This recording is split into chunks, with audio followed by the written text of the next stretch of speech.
할렐루야. 다시 오실 주님을 찬양합니다. 오늘 7번째 시간인데요. 우리 기독교 세계관 플러스 다르게 살도록 부르심을 받다. 1912년 4월 15일 새벽, 타이타닉호가 북대서양의 차가운 바다로 가라앉았습니다.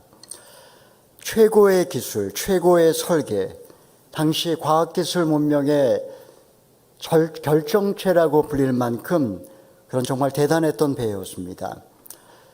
빙산과 충돌한 뒤 몇 시간 만에 배는 침몰했고 약 1,500여 명이 목숨을 잃었습니다.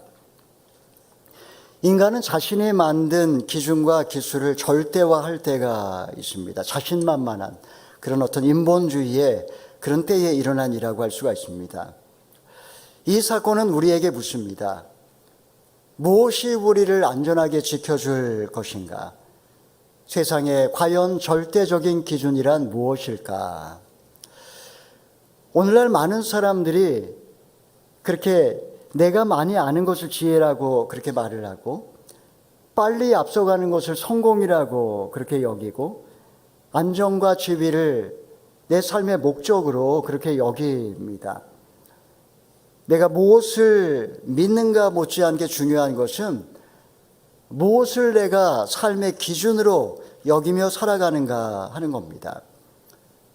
기독교 세계관 플러스 7장과 8장은 하나님의 주권이 예배당 안에만 머무르지 아니하고 우리의 언어나 지성이나 해석이나 선택의 영역까지 미친다라고 이 책은 이야기를 합니다. 사도 바울은 로마서 12장에서 구원의 교리를 가르친 다음에 이제 그리스도인들의 가치관에 관해서 이제 언급하기 시작합니다.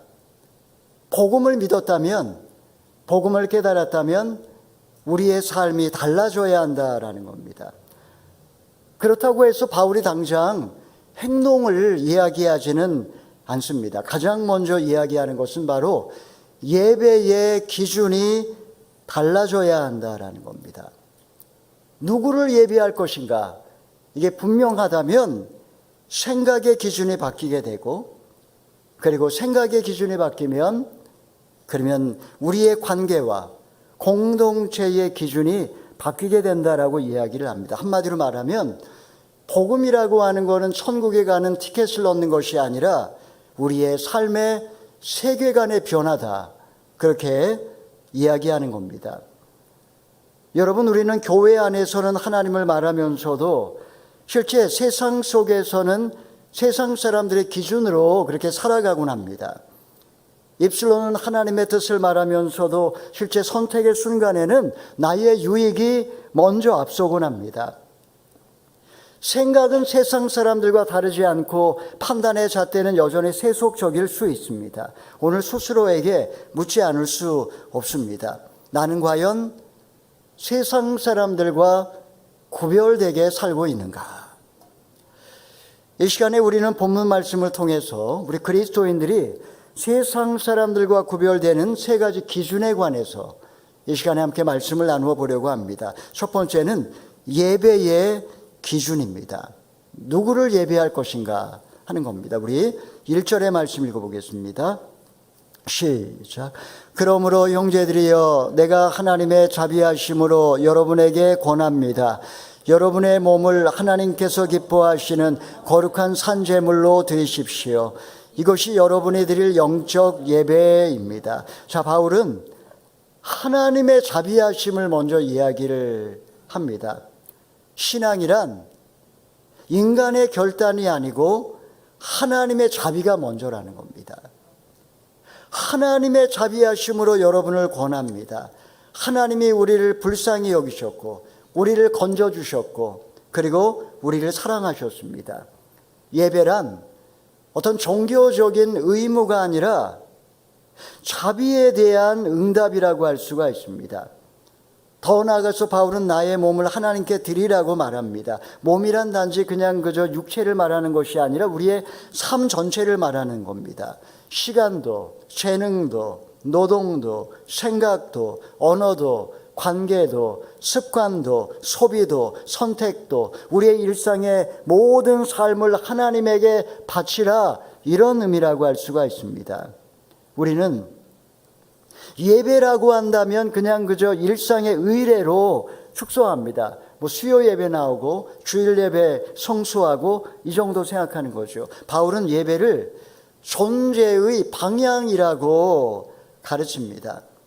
예배라고 하는 것은 예배당에서 시작되지만 우리가 제대로 예배를 드린다고 한다면 거기서 끝나지 않는다는 겁니다. 식탁에서, 일터에서, 관계 속에서, 생각하는 방식에서 우리의 예배는 계속됩니다. 하나님은 교회 안에서만 주인이 아니시고 우리의 식탁과 일상과 직장과 문화의 주인이십니다. 삶의 가장 평범한 자리까지 주님께 너의 삶을 드리라, 이렇게 바울은 권면을 하고 있습니다. 여러분, 신앙의 첫 번째 질문은 오늘 내가 교회에 왔는가가 아니라 내 삶을 과연 하나님께 드렸는가입니다. 예배를 드리면서 일상의 언어는 세상에 속해 있고, 찬양을 하면서 직장에서는 경쟁과 비교와 분노의 논리로 살아간다면 아직 나의 몸을 하나님께 제물로 드리지 않은 겁니다. 하나님은 우리의 일부가 아니라 전체를 드리기를 원하십니다. 아이작 뉴턴은 아주 신실한 그런 신앙인이었습니다. 뉴턴이 다니엘서와 요한계시록에 관한 책을 썼다라는 거 아십니까? 그가 쓴 대표적인 책이 프린키피아라고 하는 책인데, 이 책에는 우주의 질서와 운동 법칙을 이 책을 통하여 증명했습니다. 우주가 유지되려면 아주 미세한 어떤 물리 상수와 질서가 정확하게 맞물려야 우주가 돌아갑니다. 원자 구조는 어떻습니까? 별의 운동은 어떻습니까? 은하수의 질서도 마찬가지입니다. 여러분, 그런데 똑같은 하나님의 창조세계, 우주를 보고도 어떤 사람은 하나님이 없음이 증명되었다라고 말하고 어떤 사람은 하나님의 높고 위대하심을 찬양합니다. 이 차이가 어디에서 나오는 걸까요? 이 차이는 예배에서 결정되는 겁니다. 내가 누구를 예배하고 있는가? 사랑하는 여러분, 기독교는 인본주의자들이 이야기하는 것처럼 반지성적인 종교가 아닙니다. 지성은 하나님이 주신 선물입니다. 지성은 우리가 성경을 공부하고 탐구하고 과연 이것이 그러한가, 우리가 계속 지성을 통해서 하나님을 알아갈 수가 있습니다. 하지만 이 지성은 예배와 만날 때 온전해질 수가 있습니다. 하나님 앞에 나를 온전히 드릴 때까지 나아가는 지성, 이것이 참된 지성입니다. 우리의 예배는 부담이 아니라 하나님이 베풀어 주신 은혜에 대한 응답이고, 우리의 헌신은 억지가 아니라 자비하심을 입은 자의 자연스러운 열매라고 할 수가 있습니다. 여러분, 오늘 나에게 필요한 것이 무엇일까요? 오늘 우리에게도 필요한 것은 더 많은 성경의 지식이나 정보가 아니라 사실은 더 뜨거운 예배인 줄로 믿으시기를 바랍니다. 여러분, 똑똑한 머리보다 먼저 하나님께 드려진 삶이 우리에게 정말 필요한 줄로 믿으시기를 바랍니다. 자, 삶을 하나님께 드린다라고 하는 것은 구체적으로 무엇을 의미할까요? 둘째는 생각의 기준의 변화입니다. 우리의 생각이 기준이 바뀌는 겁니다. 우리 2절의 말씀 읽어보겠습니다. 시작. 여러분은 이 세대를 본받지 말고 오직 마음을 새롭게 함으로 변화를 받아 하나님의 선하시고 기뻐하시고 온전하신 뜻이 무엇인지 분별하도록 하십시오. 그리스도인들은 이 세상에 속해 살아가고 있지만 세상에 속해 있지는 않습니다. 그렇기 때문에 우리 그리스도인들에게는 하나님의 기준을 따라 살아야 되는 거죠. 세상은 우리를 끊임없이 바쁘게 만들지만 오늘 말씀 앞에서 조용히 한번 자기 자신을 물어보시기 바랍니다. 나는 과연 지금 어떤 기준을 가지고 살아가고 있는지, 여러분 마음 중심의 나침반, 여러분 삶의 기준은 무엇인지, 여러분 그것이 세상의 속도입니까? 사람의 시선입니까? 아니면 내 마음속에 어떤 불안이나 욕망입니까? 아니면은 진정 하나님의 선하시고 기뻐하시고 온전하신 뜻, 바로 그 뜻이 내 삶의 기준입니까? 문제는 우리가 이 세상을 살아가고 있으면서 끊임없이 누룩이 우리 안에 들어온다라는 겁니다. 누룩이 들어와서 자라는 거죠. 어떻게 들어올까요? 광고를 통해 들어오고, 기사를 통해 들어오고, 이미지를 통해서 들어옵니다. 이런 거를 집단적 상징과 문화적 원형이라고 이야기합니다. 집단적 상징과 문화적 원형이 우리의 무의식 속에 침투하는 방식이 바로 미디어입니다. 여러분이 어떤 유튜브를 보느냐에 따라서 여러분의 가치관이 형성이 되는 겁니다. 미디어는 단순한 도구가 아니라 가치관을 형성하는 힘입니다. 무엇보다도 나의 입술에서 반복되는 말이 생각의 틀을 만들고, 생각의 틀이 세계관을 형성하고, 세계관이 결국 그의 인생을 결정합니다. 이런 것들이 아주 조금씩 나의 내면에 내적인 기준을 만든다라는 겁니다. 도스토옙스키의 지하로부터의 숙이라고 하는 그런 소설이 있습니다. 이 소설을 보게 되면 자기 안에 갇혀버린 한 인간의 이야기가 나옵니다. 그는 누구보다도 의식이 강한 사람입니다. 자기 자의식이 아주 강한 사람이었지만 누구보다도 자기 자신에 대하여 많은 분석을 합니다. 문제는 그가 하나님 없이 자기 안으로만 파고든다라는 데 있습니다. 생각이 깊어지면 깊어질수록 자유는 점점 더 좁아지고, 의식은 더욱더 예민해지고, 영혼은 점점 더 어둠 속에 갇혀버리고 마는 겁니다. 여러분, 이것이 하나님이 없는 자율성의 비극입니다. 하나님이 없는 인간의 지적 탐구의 종말이라고 할 수가 있습니다. 인간은 더 깊이 내려간다고 해서 반드시 자유로워지는 것이 아닙니다. 오히려 자기 감옥에 갇힐 수밖에 없는 것이, 이것이 실존적인 인간의 현실이라고 할 수가 있습니다. 여러분, 성도는 어떤 존재일까요? 성도는 착한 사람이 아니라 분별하는 사람입니다. 하나님은 누구시고 내가 누구인지 정확히 분별하는 사람입니다. 신문을 읽을 때도, 수업을 들을 때도, 뉴스를 대할 때도, 이 세상의 문화나 이 세상의 유행을 접할 때도 과연 하나님의 뜻이 어디에 있을까를 묻는 사람. 그래서 요한 1서 5장 4절은 세상을 이기는 이김은 이것이니 우리의 믿음이라고 그렇게 이야기했습니다. 세상을 이긴다라고 하는 건 뭘까요? 세상을 이긴다라고 하는 것은 세상을 미워한다라는 뜻이 아닙니다. 세상의 기준에 휩쓸리지 아니하고 세상의 기준을 초월하는 삶을 말하는 거죠.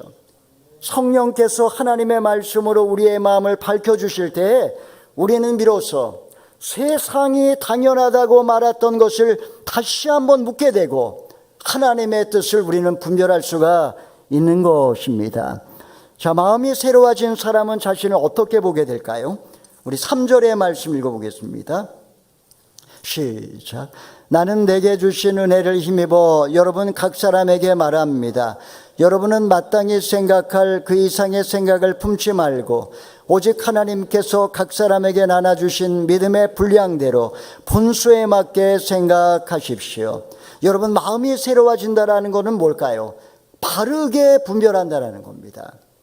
마음이 새로워진다는 것은 영적인 눈이 떠져서 현상을 정확하게 본질을 꿰뚫어 볼 수 있는 그런 능력을 갖는 겁니다. 바울은 교만도 주의하지만 자기 비하도 경계합니다. 생각할 그 이상의 생각을 품지 말라, 이 말은 자기를 과신하지 말라는 그런 뜻도 있지만 동시에 자기 자신에 대하여 지나치게 낮추지도 말라는 겁니다. 하나님이 각자에게 주신 그 믿음의 분량대로 하나님 앞에서 정확하게 이 세상의 현상을 정확하게 분별하라는 말입니다. 여러분, 인간은 페르소나와 그림자 사이에서 자주 흔들릴 때가 많습니다. 페르소나는 가면을 말하는 거죠. 그림자는 우리 안에 무의식에 이렇게 억눌러 놓았던 열등한 영역이라고 할 수가 있습니다. 남에게 보이고 싶은 면을 과장하기도 하죠. 반대로 열등감과 또 상처 속에서 자기 자신의 무가치함을 경험하기도 합니다. 그러니까 한편에서는 자아가 팽창되기도 하고, 다른 한편에서는 자아가 위축되기도 하는 그런, 어떻게 보면 자아중심성의 양면성이 이렇게 표출이 되는 겁니다. 페르소나와 그림자 사이에서 우리는 끊임없이 흔들립니다. 내가 숨겨온 그림자를 하나님 앞에 가지고 나오는 것, 내가 가정에 온 가면을 벗고 하나님 앞에 진정한 모습으로 서는 것, 이런 것이 우리의 과제인 거죠. 하나님의 은혜 안에 선 자는 본소에 맞게, 내가 어떤 존재인지를 알기 때문에 하나님 앞에 분소에 맞게 생각합니다. 나의 진정한 가치도 알고 나의 진정한 연약함을 알기 때문에 다른 사람과 비교하지 않고 하나님의 은혜로 오늘 겸손하게 살 수 있는 존재입니다. 여러분, 세상은 끊임없이 우리에게 비교하게 만듭니다. 잘난 사람, 앞서가는 사람, 인정받는 사람을 보면서 그 사람과 나를 비교하는 거죠. 복음은 다르게 말합니다. 너의 가치는 비교에서 오는 것이 아니라고, 너의 가치는 오직 하나님의 평가에서 오는 거라고 말합니다. 인간의 가치는 외모나 성취에 있는 것이 아니라 하나님이 그를 어떤 눈으로 바라보시는가에 달려 있습니다. 털꽃을 입혀주시는 하나님이 하물며 너희일까 보냐. 하나님은 우리를 먹여주시고 입혀주시는 우리의 아버지가 되시는 줄로 믿으시기를 바랍니다. 드라마 나의 해방일지를 보게 되면 거기에 등장하는 인물들은 큰 죄를 짓는 것도 아니고 특별히 나쁜 사람도 없습니다. 그냥 그저 매일 살아가는데 정작 자신이 달아 없어지는 듯한 공허감을 느낍니다. 비교 속에서 끊임없이 자기 자신이 스스로를 비교하고 또 부모님들이, 주변의 사람들이 끊임없이 비교합니다. 그 비교 속에서 지쳐버리고 반복 속에서 메말라가고 누구에게도 온전히 이해받지 못한다고 느낍니다. 여러분, 이것은 현대인들의 어떤 영혼의 모습이라고 할 수가 있습니다. 이 시간에 하나님은 그 메마른 존재들을 향하여 말씀하십니다. 너의 가치는 비교에서 오지 않는 거라고. 너의 존재는 성과로 증명되는 것이 아니라 나의 시선 안에서 평가되는 거라고 말씀하십니다. 복음은 우리를 더 잘난 사람으로 만드는 것이 아니라 하나님 안에서 처음 창조된 대로 내가 얼마나 보배롭고 존귀한 존재인지를 깨닫는 것, 여러분, 이것이 복음입니다. 사랑하는 여러분, 다르게 사는 삶은 먼저 생각의 방향이 전환되는 겁니다. 마음의 변화는 그냥 그저 감동만으로 이루어지진 않습니다. 판단 기준, 곧 잣대가 달라지는 겁니다. 세상에 가치 있다고 말하는 것을 다시 질문을 던지는 겁니다. 과연 그럴까? 세상 사람들이 가치 있게 여기는 것 정말 그런가 묻는 겁니다. 나의 생각이 아니라 하나님의 뜻으로 묻는 겁니다. 그럴 때 비로소 우리는 이 시대의 흐름을 따라가는 무지한 군중이 아니라 하나님의 뜻을 분별하는 창조적 소수자요, 진정 거룩한 무리로 살아갈 수가 있습니다. 자, 이렇게 예배의 기준과 생각의 기준이 바뀐 사람은 결국 어디에서 그 변화의 열매가 맺힐까요? 세 번째는 몸된 교회를 세우는 삶. 우리 4절 5절의 말씀 읽어보겠습니다. 시작. 우리가 한 몸에 많은 지체를 가졌으나 모든 지체가 같은 기능을 하는 것이 아닙니다. 이와 같이 우리 많은 사람들도 그리스도 안에서 한 몸을 이루었고 각 사람은 서로 지체가 됐습니다. 자, 이제 바울은 관심사가 이제 공동체로 확장됩니다. 예배가 먼저 자리를 찾았고 그 다음에 우리의 생각과 가치관이 변화되면 결국은 관계의 변화로 이어지는 법입니다. 우리는 혼자 신앙생활하는 그런 고독한 수도자가 아닙니다. 그리스도 안에서 한 몸을 이루는 지체로 부르심을 받았습니다. 몸에는 많은 기관이 있지만 모든 지체가 같은 기능을 하는 건 아닙니다. 각각의 기능의 차이가 있지만 각자 따로 놀지 않고 역할은 다양하지만 결국 하나로 이어집니다. 여러분, 성도들은 각자의 은사와 이름을 높이지 않습니다. 내가 가진 지식도, 나의 언변도, 나의 인생의 경험도, 내가 갖고 있는 재능도 모두 다 하나님의 선물입니다. 목적은 나 혼자 잘 먹고 잘 살라고 주신 것이 아닙니다. 그건 전부 교회를 세우는데, 이 땅에 하나님의 몸된 교회를 세우는데 도구로 주신 겁니다. 많이 아는 것을, 그것이 중요한 것이 아니라 그 아는 것으로 내가 사랑할 수 있는가가 중요합니다. 말을 잘하는 것이 중요한 것이 아니라 그 말이 진정 사람을 살리는가가 더 중요합니다. 여러분 각자에게 주신 은사가 있을 겁니다. 하나님이 은사를 주신 목적은 이 땅에 하나님의 몸된 교회를 세우는 것, 사랑으로 봉사하게 여러분에게 선물로 주신 겁니다. 여러분 이 세상의 삶은 사실 교회와 많이 다릅니다. 12년 전에 유행했던 드라마 미생을 보게 되면 직장은 자주 전쟁터처럼 묘사됩니다. 살아남기 위해서 더 빨라야 하고 더 잘 보여야 하고 더 인정받아야 합니다. 사람들은 동료이기 이전에 경쟁자가 되고 관계는 어느새 성과의 도구로 변질되어 버립니다. 세상은 그렇게 우리를 길들입니다. 하지만 교회는 그 방식 자체가 전혀 다릅니다. 교회는 살아남기 위하여 서로를 밟는 곳이 아니라 함께 살기 위하여 서로를 세워주는 곳입니다. 몸된 교회는 경쟁의 논리가 아니라 이렇게 은혜의 논리로 함께 자라가는 곳, 이것이 바로 하나님이 이 땅에 세우신 교회라고 할 수가 있습니다. 자, 하나님께서 우리에게 주신 서로 다른 은사는 그러면 어떤 태도로 사용해야 할까요? 우리 6절에서 8절의 말씀 마지막으로 읽어보겠습니다. 시작. 우리는 우리에게 주신 은혜를 따라 서로 다른 은사를 갖고 있습니다. 만약 예언이면 믿음의 분량대로, 섬기는 일이면 섬기는 일로, 가르치는 사람이면 가르치는 일로, 권면하는 사람은 권면하는 일로, 구제하는 사람은 순수한 마음으로, 지도하는 사람은 부지런함으로, 긍휼을 베푸는 사람은 깊은 마음으로 해야 합니다. 바울은 지금 은사를 나열하고 있습니다. 하나님 각자에게 다른 은사를 주셨죠. 하지만 은사를 열거하면서 단지 기능만 말하는 것이 아니라 태도를 지금 이야기하고 있습니다.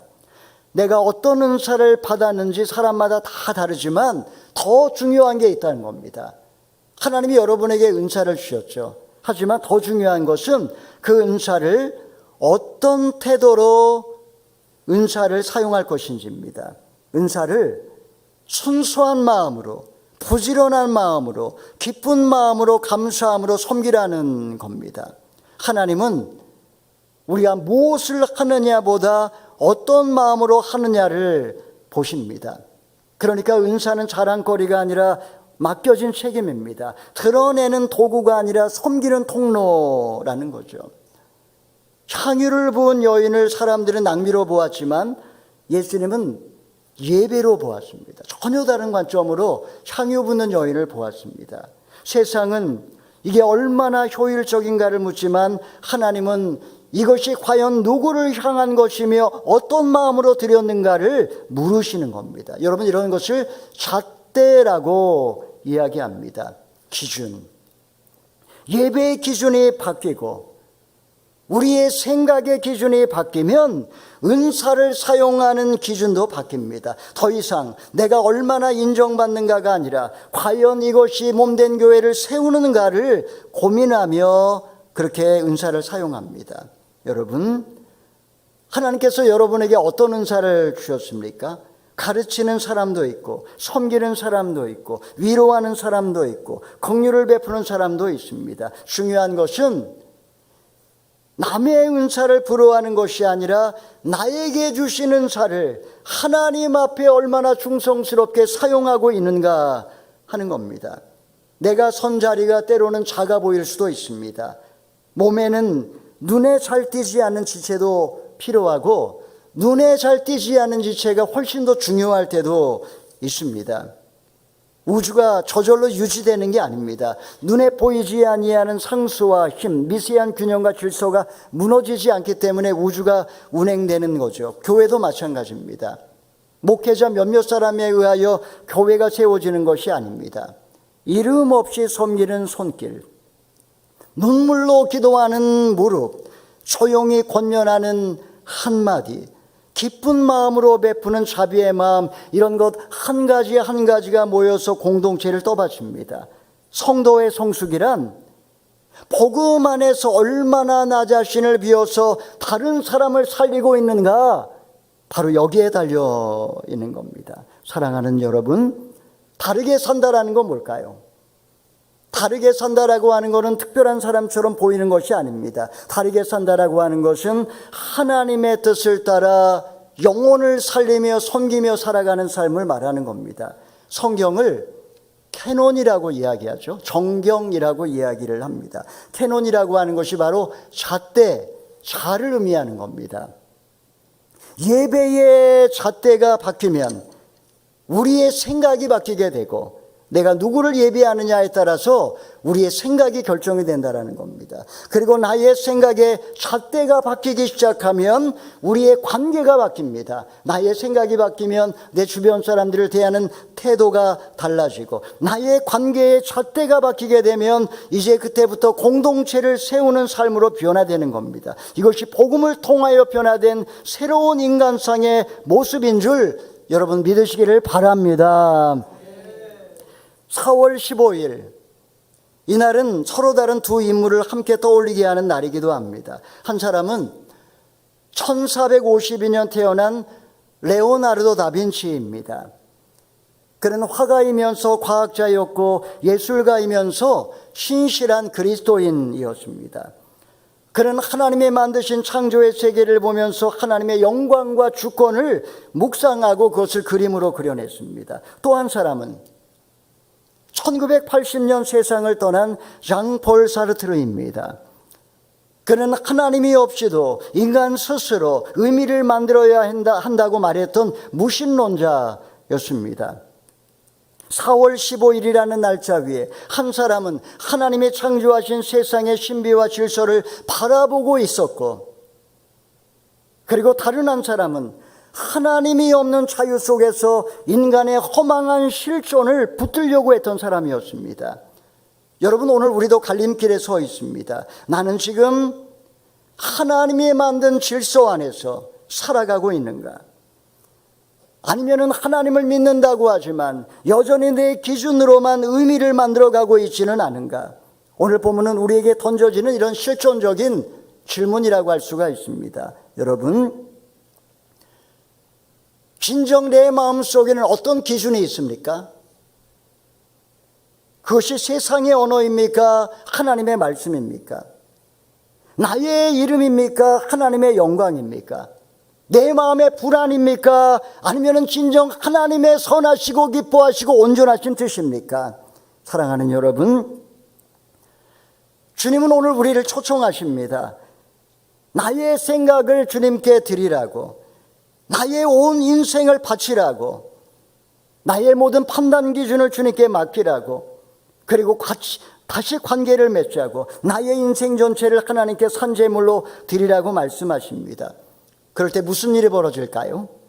비로소 우리의 지성은 교만이 아니라 예배가 되고, 우리의 영성은 감정이 아니라 분별이 되고, 우리의 일상은 반복이 아니라 거룩한 제단이 되는 줄로 믿으시기를 바랍니다. 사랑하는 성도 여러분, 세상과 다르게 살 때, 하나님의 뜻에 붙들려 살 때, 진리의 렌즈로 세상을 바라보기 시작할 때, 그리하여 마침내 내 이름이 아니라 오직 하나님의 영광만을 위하여 살아갈 때, 그 길 끝자락에서 우리는 나를 만나 주시고 나의 삶을 책임져 주시는 나의 하나님을 만나게 될 줄로 믿으시기를 바랍니다. 이번 한 주간도 진정 온 세상의 창조주가 되시고 만왕의 왕이 되신 하나님, 주의 백성을 지켜주시고 나의 인생을 섭리하시고 역사를 주관하시고 마지막 날 마침내 하나님 나라를 완성하실